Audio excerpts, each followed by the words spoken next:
महाभारत की कथा महर्षि पराशर के कीर्तिमान पुत्र वेद व्यास की देन है। व्यास जी ने महाभारत की ये कथा सबसे पहले अपने पुत्र शुकदेव को कंठस्थ कराई थी और बाद में अपने दूसरे शिष्यों को। मानव जाति में महाभारत की कथा का प्रसार महर्षि वैशंपायन के द्वारा हुआ।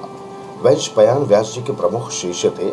ऐसा माना जाता है कि महाराजा परीक्षित के पुत्र जन्मेजय ने एक बड़ा यज्ञ किया। इस महायज्ञ में सुप्रसिद्ध पौराणिक सूत जी भी मौजूद थे। सूत जी ने समस्त ऋषियों की एक सभा बुलाई। महर्षि शौनक इस सभा के अध्यक्ष हुए। सूत जी ने ऋषियों की सभा में महाभारत की कथा प्रारंभ की कि महाराज शांतनु के बाद उनके पुत्र चित्रांगद हस्तिनापुर की गद्दी पर बैठे। उनकी अकाल मृत्यु हो जाने पर उनके भाई विचित्रवीर राजा हुए। उनके दो पुत्र हुए, धृतराष्ट्र और पांडु। बड़े बेटे धृतराष्ट्र जन्म से ही अंधे थे, इसलिए उस समय की नीति के अनुसार पांडु को गद्दी पर बैठाया गया। पांडु ने कई वर्षों तक राज किया। उनकी दो रानियां थी, कुंती और माद्री। कुछ समय राज्य करने के बाद पांडु अपने किसी अपराध के प्रायश्चित के लिए तपस्या करने जंगल में गए। उनकी दोनों रानियां भी उनके साथ ही गई। वनवास के समय कुंती और माद्री ने 5 पांडवों को जन्म दिया।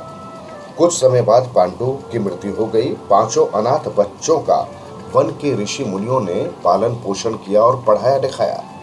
जब युधिष्ठिर 16 वर्ष के हुए तो ऋषियों ने 5 कुमारों को हस्तिनापुर ले जाकर पितामह भीष्म को सौंप दिया। 5 पांडव बुद्धि से तेज और शरीर से बली थे।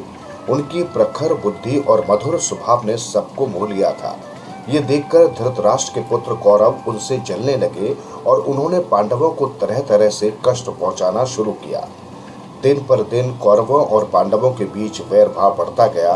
अंत में पितामह भीष्म ने दोनों को किसी तरह समझाया और उनके बीच संधि कराई।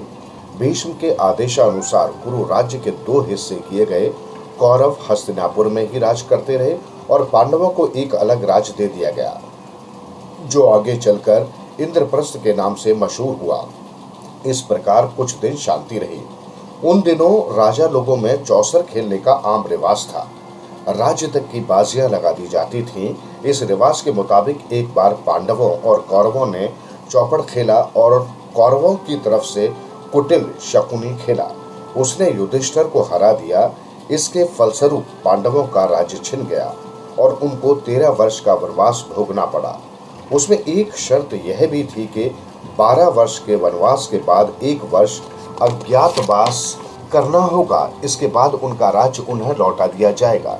द्रौपदी के साथ 5 पांडव 12 वर्ष वनवास और 1 वर्ष अज्ञातवास में बिताकर वापस लौटे, पर लालची दुर्योधन ने लिया हुआ राज्य वापस करने से इनकार कर दिया। अतः पांडवों को अपने राज्य के लिए लड़ना पड़ा। युद्ध में सारे कौरव मारे गए। तब पांडव उस विशाल साम्राज्य के स्वामी हुए। इसके बाद 36 वर्ष तक पांडवों ने राज्य किया और फिर अपने पोते परीक्षित को राज्य देकर द्रौपदी के साथ तपस्या करने हिमालय चले गए। संक्षेप में यही महाभारत की कथा है।